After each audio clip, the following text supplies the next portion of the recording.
ও দিদি ভাই, সবজি দিয়ে রুই মাছের হালকা পাতলা জিরে ঝোল বানাবে? হ্যাঁ, তাহলে কড়াইতে আলু, কাঁচকলা, পেঁপে ও নুন দিয়ে হালকা সেদ্ধ করে নেব।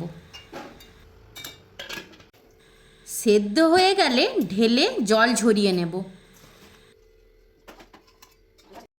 মাছে নুন হলুদ মাখিয়ে কড়াইতে তেল গরম করে একে একে দিয়ে ভেজে তুলে নেব।